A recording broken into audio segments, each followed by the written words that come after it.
Good morning, everybody. Good morning, good morning. Let's go ahead and get started.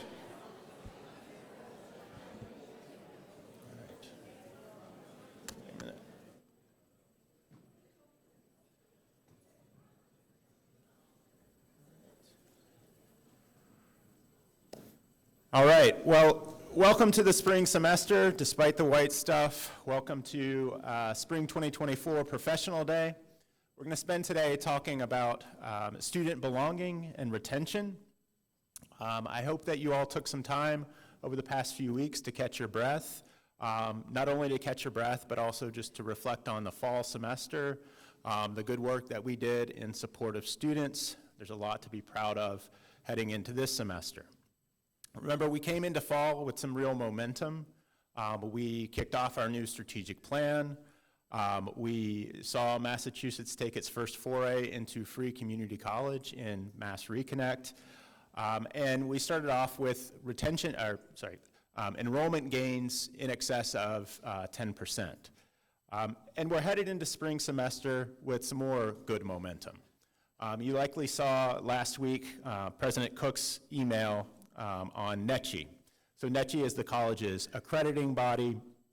They removed a formal notice of concern related to Standard 3. Standard 3 is organization and governance. This is an important outcome, needless to say. It recognizes the substantial work that the campus has done to address governance, to strengthen shared governance. And no doubt there is additional work that needs to be and will be done in the coming semester. But this is a significant outcome, and it says a lot about the work that the campus has done to really give attention to shared governance, to develop and begin to implement a new model. So thank you to so many of you who contributed and who are going to continue to contribute to our shared governance efforts. Now, this solid foundation in shared governance isn't simply important because we're in good standing with our accrediting body. It also has a lot to do with the work that we're going to talk about all day today, supporting student retention and belonging. That is, developing institutional change and research that tells us that belonging is going to help us with retention requires thoughtfulness, no doubt, hard work, leadership from various individuals, faculty, staff, administrators. But importantly, it also requires our governance bodies to do the work of governance. Put another way, the work ahead isn't simply cultural or pedagogical, it's policy work. So I look forward to continuing to work with the All-Unit Congress on a number of different academic initiatives in the spring semester.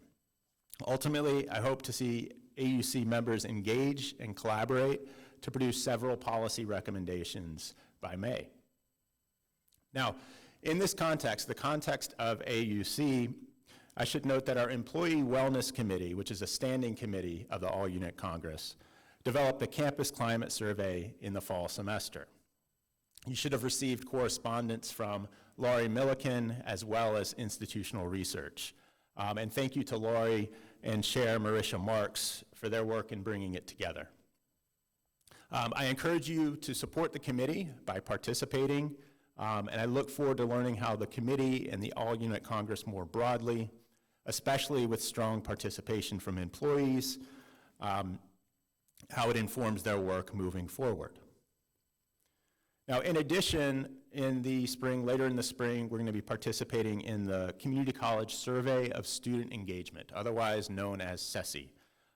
It's a survey that helps us understand student engagement. It includes measures of student belonging. So it's important. I encourage you to look out for information on the survey in the coming weeks. Now, in addition to the good news on governance from NECHI also recognized in their recent correspondence the work that we've done to address our needs as related to deferred maintenance. Specifically, NECHI recognized the significant investment of different constituents in moving Building 20. So it was a total of $50 million, $38 million coming from the state and $11.5 million approved by our trustees. I know that many of you, especially those of you in the School of Health, are really eager to learn more about what life in Building 2 will look like come around 2026, we hope. Know that Vice President Nathanson, Dean Scott, and myself will be providing a presentation to the entire School of Health with an overview of plans as they stand now during a presentation that we're hoping to schedule for early February. So to summarize on NECHI, we'll provide the Commission another update in the fall of 2024 on Standard 3 and Standard 7. In the meantime, governance work will proceed through the various governance bodies that we have on campus. And finally note that in the correspondence from NECHI, they noted some of the work that we have to do in advance of our fall 2026 midterm report. Number one, continuing to address our deferred maintenance needs. Number two, developing a culture of assessment. All right? And in this regard, I look forward to working with chairs and coordinators, All Unit Congress, MCCC on assessment this spring. I'm excited about that work. We've had some good conversations thus far. I don't know who I'm calling. Sorry, Jason. I think that was Javon's friend. Sorry about that. All right, so in conclusion, we continue to benefit from some real momentum. I didn't even mention, all right, that's distracting, yes, thank you. I haven't even mentioned yet that we're up in enrollment around 18% as of yesterday afternoon. Yes, thank you. Really, really good news. So we have lots of momentum heading into the semester, but I want to talk a little bit about today and student belonging. So we're going to spend our time the entire day thinking about and planning around student belonging. Now, in conversations that we're going to have in the coming months, you're going to hear words from me like institutional change, retention, data, evidence, and the like. But as Professor Amy DeLenta noted in a meeting back in fall, conversations heavy on discussions of data, persistence, retention aren't likely to draw a large crowd. So I'm not going to bother you with that this morning. However, I do ask you to stick with me for a moment as I recall a former student of mine, Maurice Brown, Mo Brown, as a story that really speaks to the work of educators at a community college, especially in the context of talking about the transformative power of belonging. Many of you have stories like Mo's, and like me, you enjoy sharing them, so I'm going to take this opportunity. So Mo was a pretty talented high school cornerback. He was to play college football at a state school. However, in his first semester, he blew out his knee. The second semester, he failed out of college. So at this point, he enlists in the Army, and he eventually enrolls in the community college where I was then teaching, including in my American politics course. Mo was a solid student, but what kept him there, I think, was the active support he received from the college and how he came to feel like he belonged in higher education. Mo was the president of the club I was then overseeing, the politics club, and he participated in a service learning project in my class. He served as a poll worker on election day. And he, so we call this often a high impact practice, experiential learning.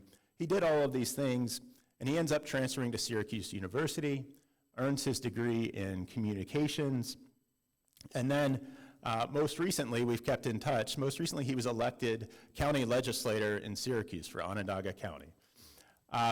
He then returned to the college where he's a full-time academic success coach. All right. In a recent article, Mo said, "OCC is my home. It's the reason I originally came to Syracuse, and it's the reason I stayed. The partnerships I've fostered, the friendships I've built, none of it would have been possible without OCC. I've met mentors, friends, and students, all of whom worked to create the person I am today." So I tell you Mo's story because you all, no doubt, have similar experiences with your students at Stick. And I tell the story in part because these experiences are heartfelt and they help validate the paths we've chosen as educators.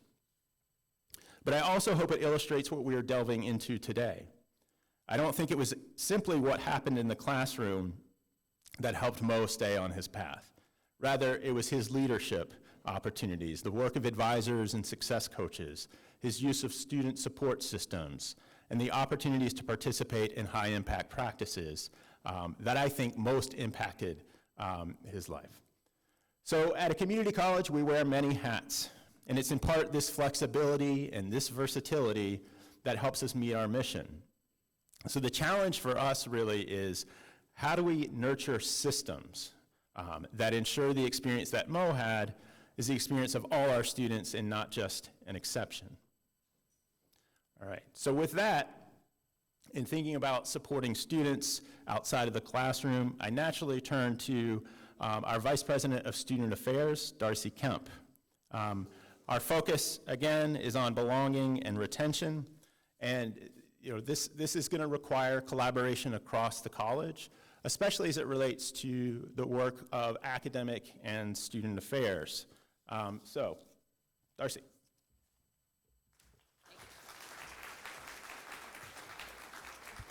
Thank you, VP Thuitt, and good morning. I am so excited about the content of today's professional day, belongingness and retention. Students' sense of belonging in a college community is one of the top factors in terms of their retention and persistence. And while belonging is really hard to define and even more difficult to measure, there's a growing body of research that offers insights into why belongingness and connectedness matters for every one of our students. So how do we support students in feeling like they belong at STCC?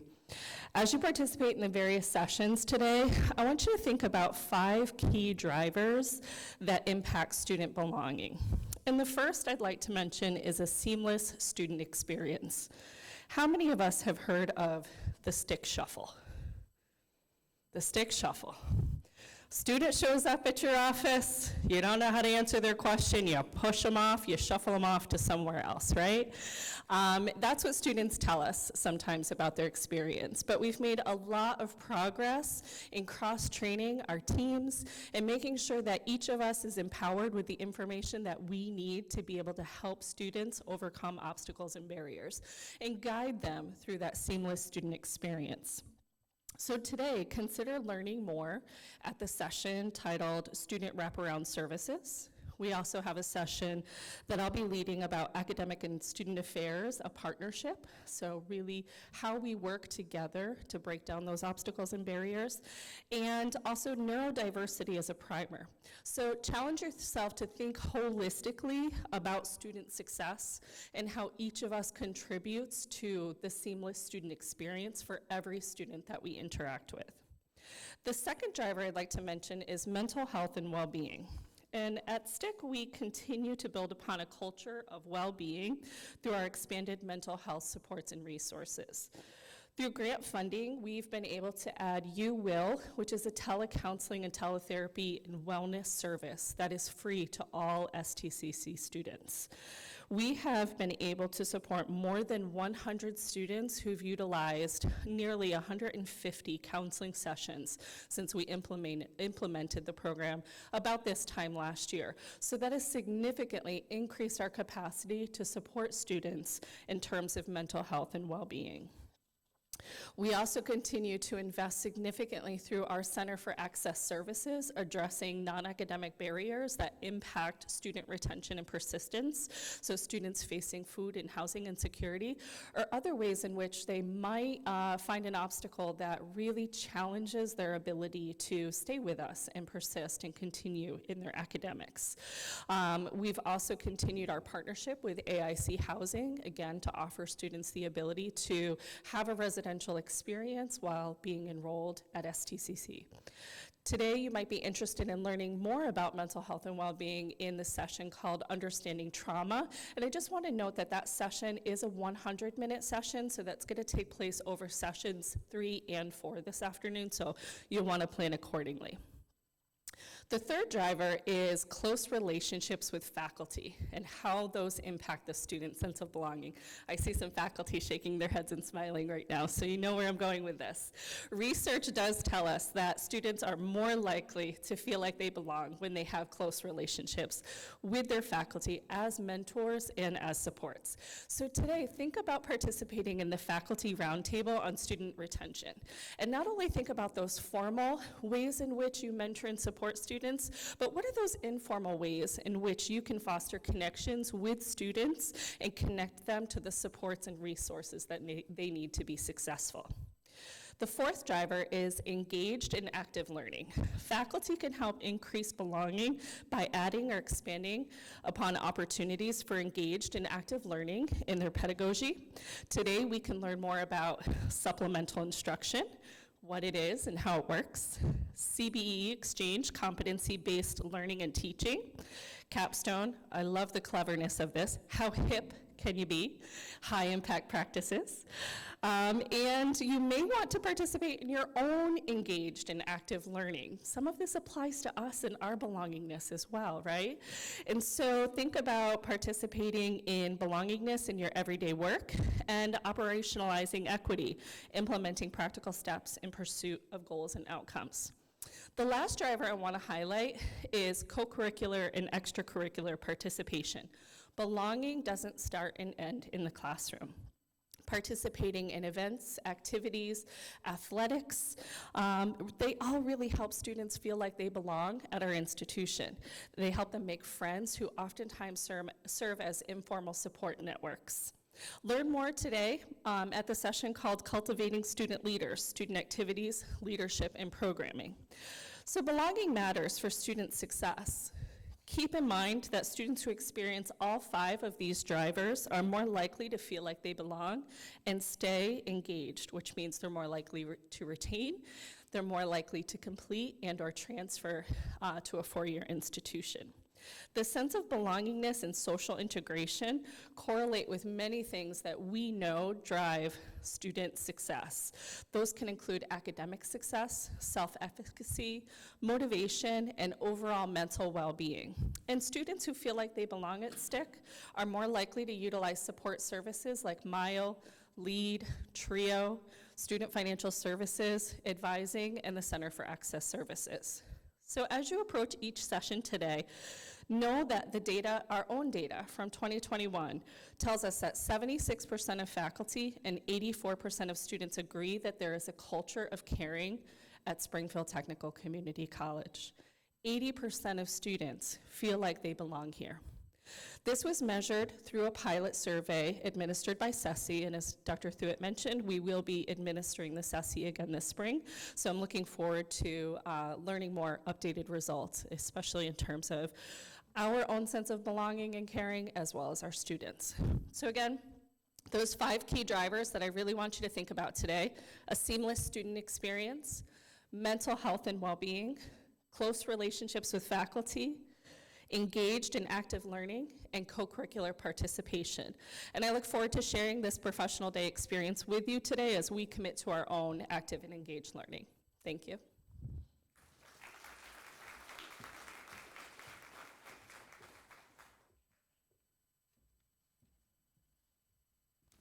All right, now that I've introduced you to Javon's friend Jason, I'm excited to introduce him as our keynote speaker.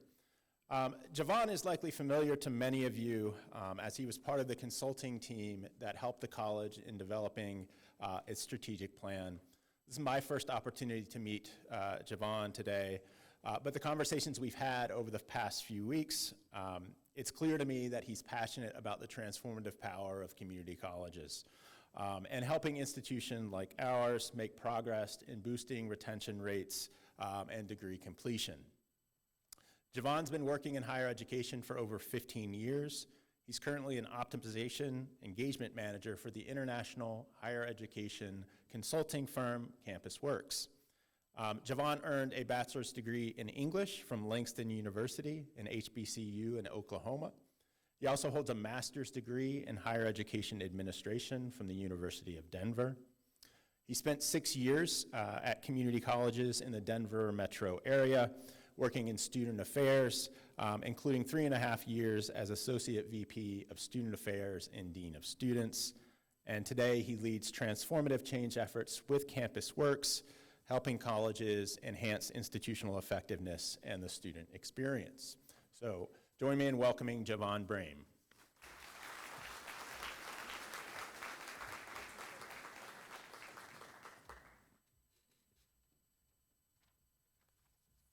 So Chris got introduced to Jason because as a consultant, I'm always being called by a client or one of my colleagues. I'm going to make sure that doesn't happen while I'm going. All right.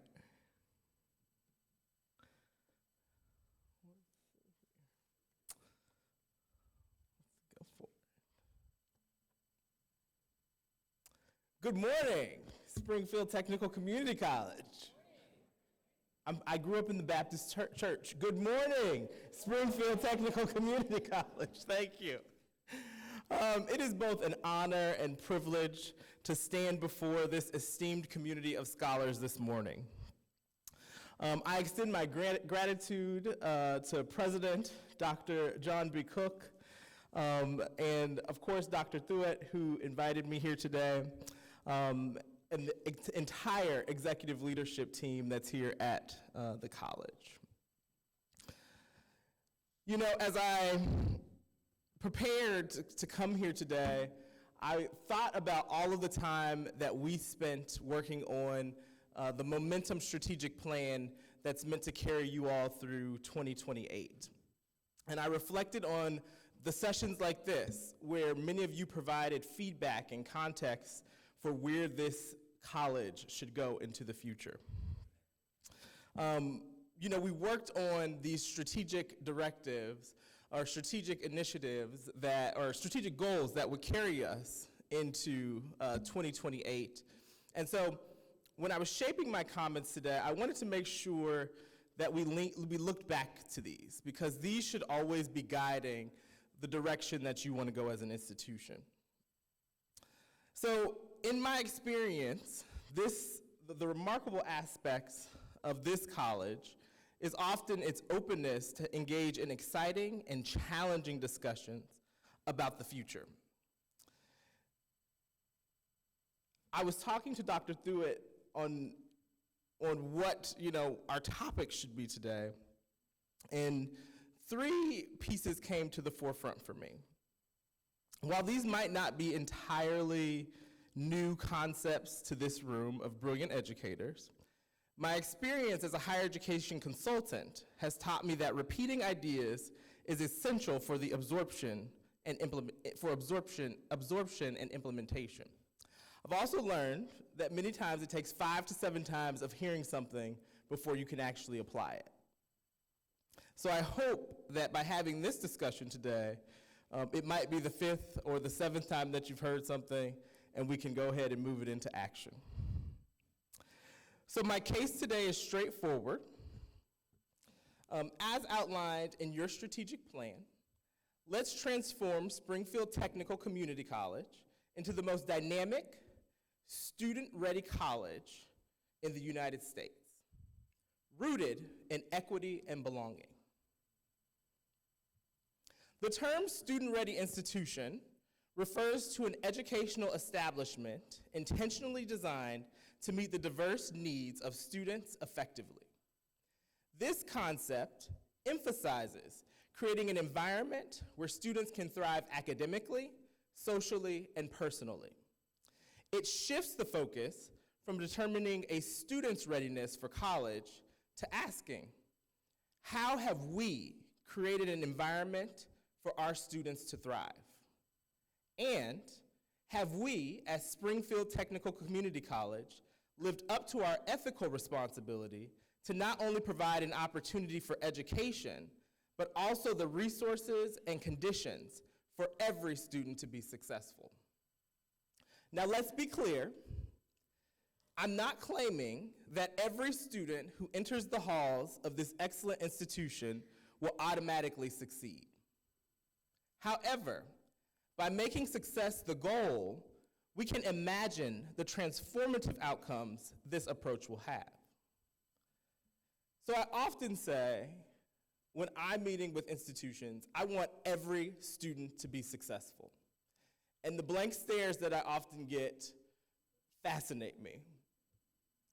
But it's kind of like that saying, which we get wrong sometimes, if you shoot for the moon, you'll land in the stars, knowing that the stars are actually farther away. So before delving deeper into the challenges our sector faces, let's take a moment to acknowledge the incredible impact you as educators have on your students' lives. The relationships, guidance, teaching, and learning you provide are nothing short of astonishing. Please give yourselves a round of applause, and I really want to hear it.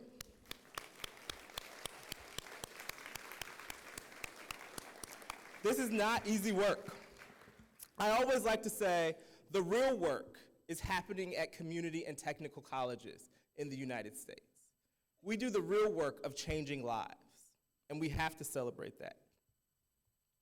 Now, I do want to address some of the challenges.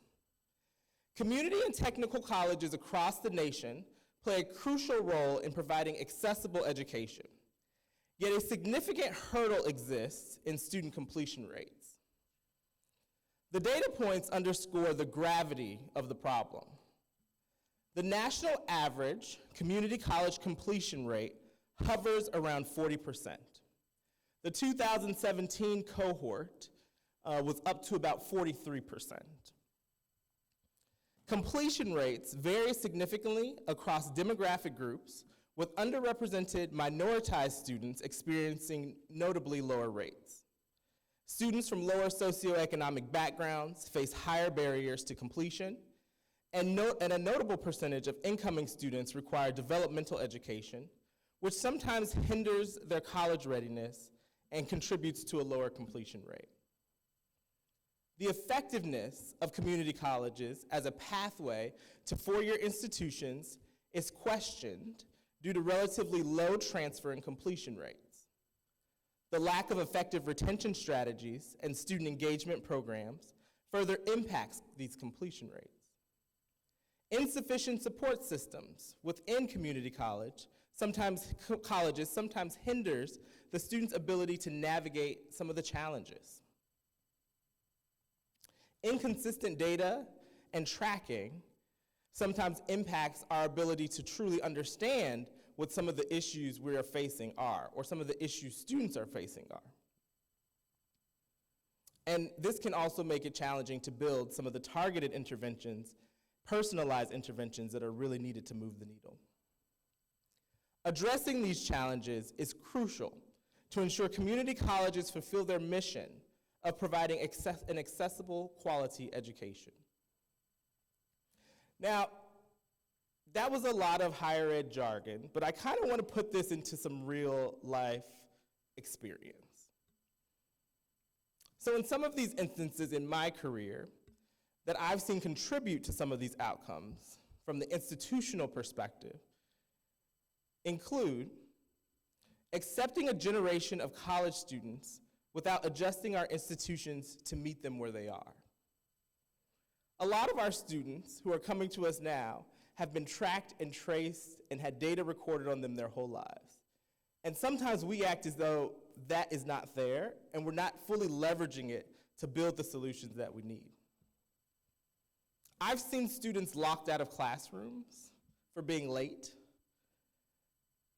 instead of us stopping to understand the reason that they're late and then building the solution that helps them reach success. I work with institutions all over North America. I continually see colleges and universities allow students to register for courses late, which the research calls the kiss of death.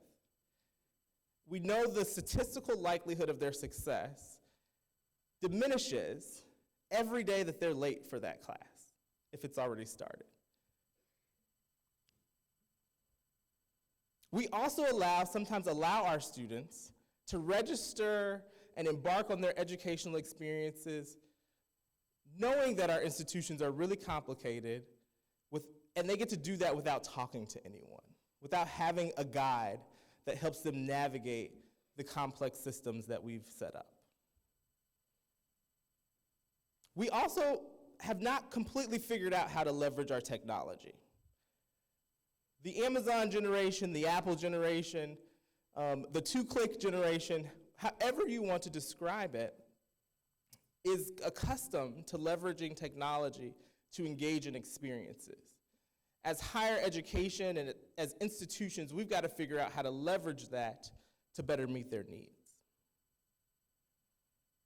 We also have to stop creating and allowing students to enroll in programs that do not lead to livable wages,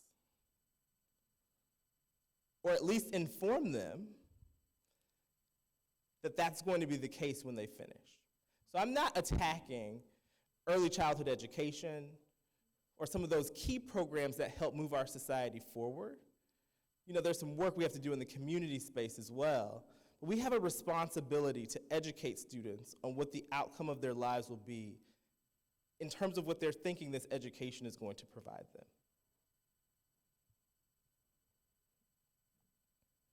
Persisting equity gaps and students not feeling like they belong further compound these challenges.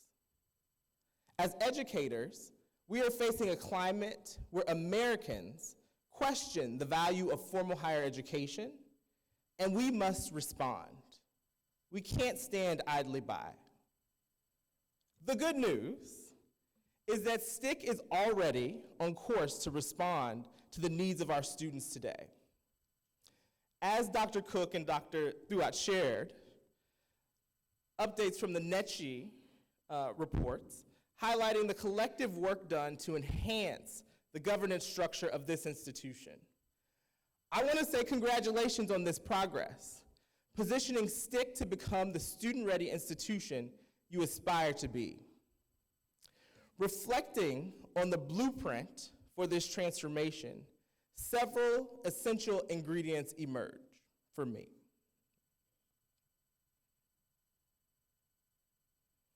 Accessibility and affordability. Let's ensure that educational opportunities are accessible to a broad range of students, minimizing financial barriers. I'm so excited about the free community college in Massachusetts that has moved forward. Continue to think about how STIC can leverage that from a retention perspective. It's not enough for our institutions to just create access and opportunity. We also have a responsibility to create the opportunity for success. Inclusive practices. We must promote inclusivity by embracing diversity, equity, and anti-racism to create an environment where all students feel welcomed, respected, and valued. Building effective support systems. It's imperative that we provide robust support systems, including academic advising, counseling, mentorship programs, and resources for personal development, designed to assist students throughout their academic journey. Where can any quality institution be without quality teaching and learning? We have to prioritize high-quality teaching methods and learning experiences, recognizing the diverse learning styles, and actively engaging students in the learning process. We're no longer building institutions that are modeled after Harvard, right? We've followed them for hundreds of years. The students are different. They don't look the same, they don't come from the same places, and we've got to build institutions that meet them where they are. Engaging campus culture. I was excited to hear that you all are continuing your work in regards to campus climate. Cultivating a positive and engaging campus culture with extracurricular activities, co-curricular activities, and events, and opportunities for students to connect with each other, faculty, and administrators is vital.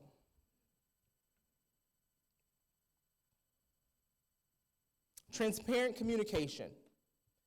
We must maintain transparent communication with students, providing clear information about academic requirements, policies, and available resources. How many times have we had those resources available that don't get fully used? And we're like, where are the students? We're offering it, it's right here on the table, but no one's coming to use it. How are we communicating? What are our strategies that disrupt our traditional notions or what's convenient for us as an institution and may be harder work, but gets the message to the student? Adaptable policies. For too long, we've seen policies and procedures as these concrete structures that can't move, and that just no longer creates the institution that we need to be a viable resource in our community. So we have to design policies to be flexible and responsive to evolving student needs, considering changes in demographics, technology, and educational trends. I thought about this in the context, I sometimes think about this in the context of AI, artificial intelligence. AI is not going to replace higher education professionals. This is my hypothesis. Some people may disagree with me. But even when we're able to leverage AI, we still have to teach the artificial intelligence. It is our expertise that will teach those systems to be effective for us. And so we have to think critically about the way we leverage ourselves and our knowledge to provide those in real-time, amazing services for our students. Assessment and improvement. Regularly assess practices, gather feedback, and use data to identify areas of improvement, allowing STIC to adapt and enhance offerings. We are no longer in a space where we can be everything to everybody. We've got to pick some things and do them really well and set ourselves apart in the market. Last, and certainly not least, we must focus on student success.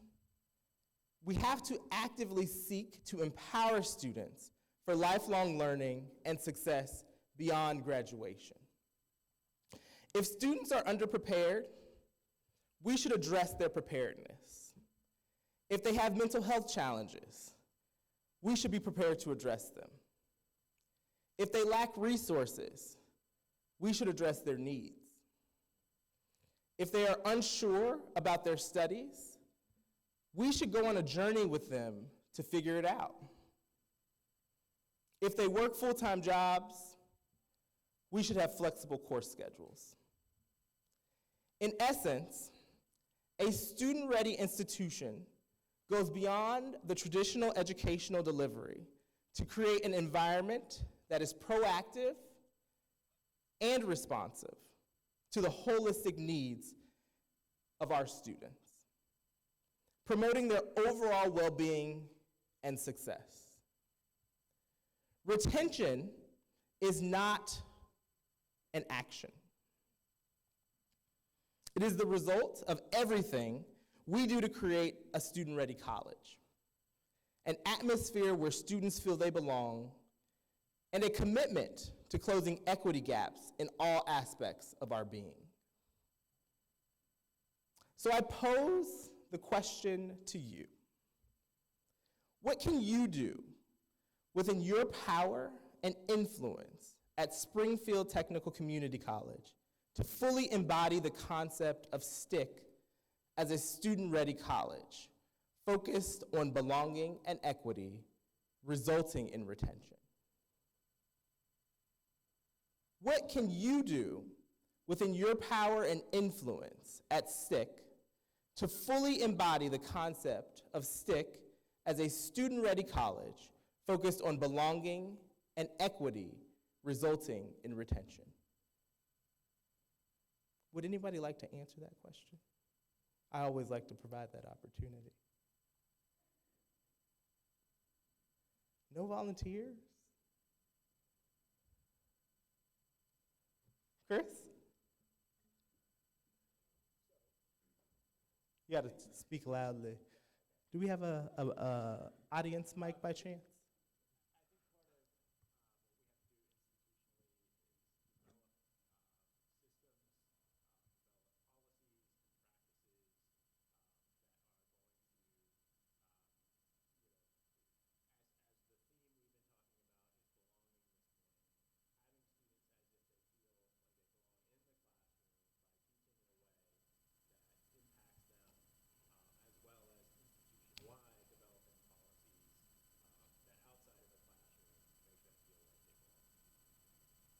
Absolutely. What I hear Chris saying is we've got to create both the policies at the ground level, but also at the systemic level that carry the college forward. I saw another hand. I feel like it was at that table. Was it you? No? Anyone else?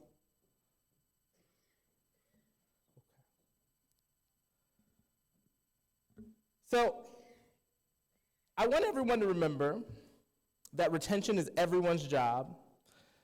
A sense of belonging must be embedded within every aspect of the institution. Individual change often leads to systemic change. And Dr. Garcia cannot do this work alone. I'm so excited to see that you all now have your Chief Equity Officer position filled. But Dr. Garcia and Darcy cannot do this work alone. It's everyone's job. And I have to acknowledge that there's already amazing work that's happening here. And Dr. Kemp talked about that, or Ms. Kemp talked about that earlier with the MILE program and your HSI STEM grant, your TRIO programs, the Anti-Racism and Inclusion Alliance work that you're doing. All of these things contribute to creating that student-ready institution.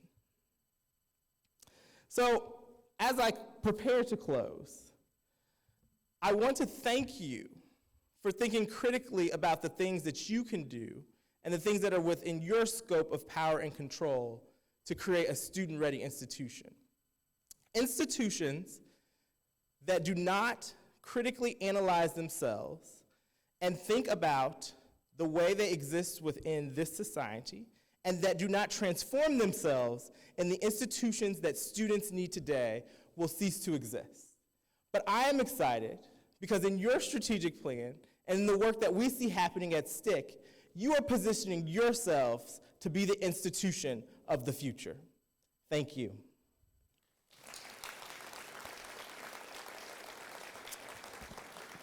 We did build in some time for questions, if you're okay with that. Okay. I'm not too far over? Okay. Just a minute. Do we have a mic for the audience? I just want to make sure everyone can hear from an accessibility perspective. No?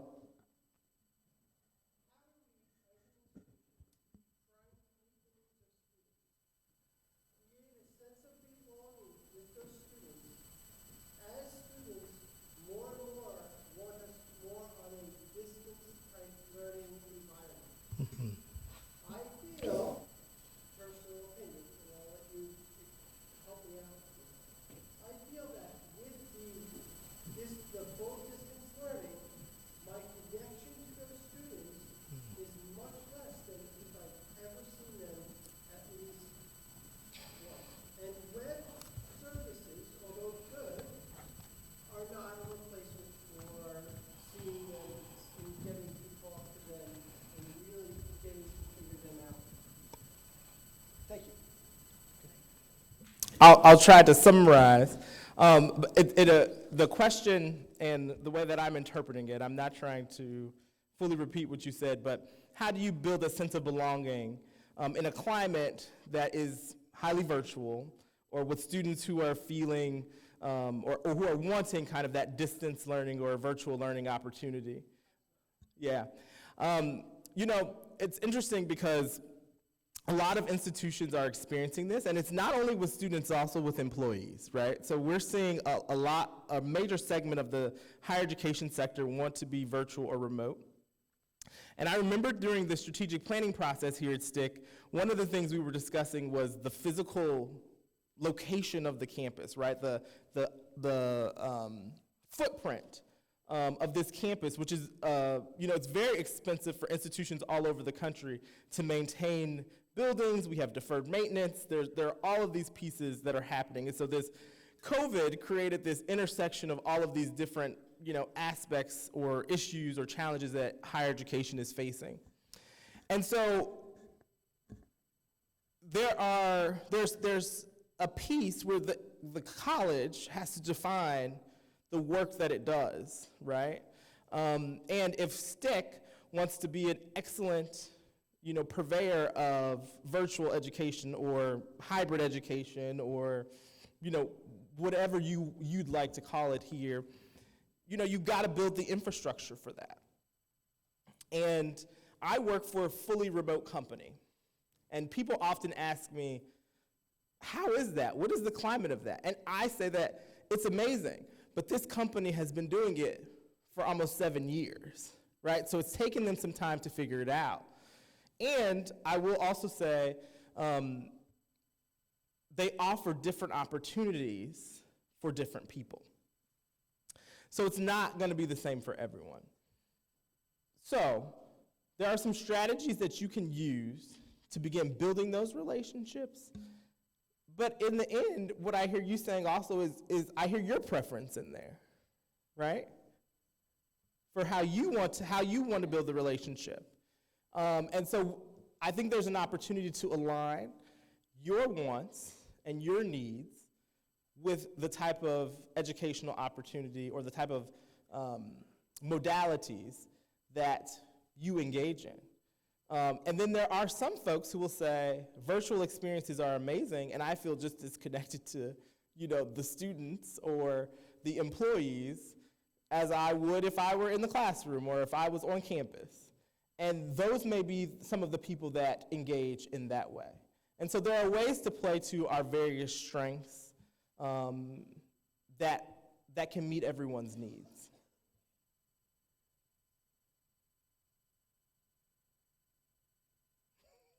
Is that acceptable? Would you say? Yeah. You're asking for my response, so I think that that you have started communicating in your response. I think it helped. You have aligned yourself with certain things that can lead into that. But the answer, or helpful for this, is still not fully known. Yeah. I think we all need to, as educators, need to find a way that we can have our voice be heard, but yet also be receptive to the voice of students in their very vastly dynamic scenarios. Many of my students work part-time, full-time, and I teach in the STEM section, so it's not necessarily easy or very easily understood courses. And it's a difficult process to manage and try and get them to a level of education where they, coming out of my course, my goal is them to be prepared for the future. I hear you. And I would also say this is an area where our technology has not fully caught up, particularly in the math and science and the STEM areas. Like the labs during COVID were a nightmare, right? Trying to figure out how to do some of those pieces. Labs are still a nightmare. I hear you. But yeah, I do think this is also a place where our technology can catch up. We do have to be responsive to students, but we also as institutions set the tone for educational delivery, right? And what it ultimately comes back to is student success for me. What are the success rates of the various modalities of courses that you're offering? And how do you engage in a continuous improvement process to make sure that students and faculty can be successful in that practice? Absolutely, thank you. I think there was a question here. Comment. He asked a really good question, and it was kind of thought-provoking. And it made me think, I think we have to change the way we look at how students want information in a day and age, or on TikTok, where they could love something, watch it religiously every day, and not like one picture or one video, but it's something that they go to. And also in an age where they can get a lot of information in a very short period of time, I think we have to lean into that and change our approach as to how we try to connect with them. It may not be the way that we want to do it, and instead of focusing on trying to create a relationship directly with the student, maybe it's changing that thought process and making yourself so that they want to come and see your content, rather than trying to figure out how to connect directly with them. I don't know if that makes sense. That's a great point. Here's the other thing. There are institutions in a climate of decreasing high school graduations and decreasing high school seniors, and I don't want to position all of this conversation in traditional students, because adult learners are important, right? And we're seeing adult learners returning to higher education at amazing rates, and our institutions need to be prepared to respond and proactively serve them. But in this climate of decreasing high school graduations, there are institutions that are competing for students, and they're going to figure it out. And so part of what colleges and universities have to decide for themselves is, how are we going to engage in this market, right? How are we going to ensure that we remain competitive and on the cutting edge of what's being offered in the market, right? Because I promise you, there are for-profit institutions, or the SNHUs, and these institutions are constantly trying to figure out these various ways to draw students in that more traditional institutions are not capturing, right? And so we've got to make sure that we, as community colleges, as the access point for higher education to so many of our citizens and the people who are in our society, we've got to make sure that we stay on the cutting edge as well.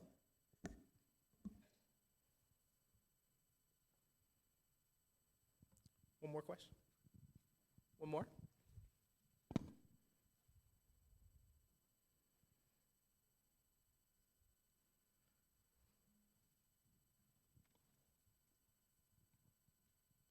I'm here talking with Chris, and I'm just thinking of some of the things that I do and what I've seen done, and having been taught teaching for more than, I'll actually say, all my life. So I'm just going to put some perspective. I'm the oldest of 9 kids, and I've really been teaching all my life, but formally I've been teaching for 2 decades plus. But I'm willing to change every day. So I'm going to challenge you in this room and you everywhere, and my kids. I have an 18-year-old, a 12-year-old.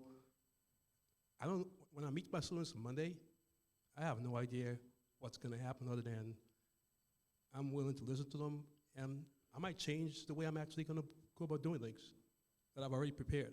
Because what I did last semester is not what I'm doing this coming semester. It takes a lot of work, folks. I wish I was just able to just repeat what I did last semester. I spent so much time over this past 5 weeks just changing things around, because the students are not the same. My rigor hasn't gone down. I'm actually more demanding than I was 20 years ago. But students have changed.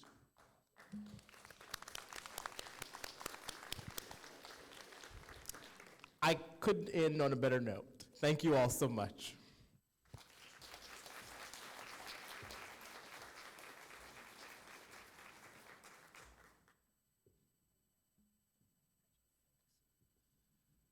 All right, so we are off to our sessions. We don't have printed copies of the session schedule today, but if you look on your email yesterday from Mary Wiseman, have a great day.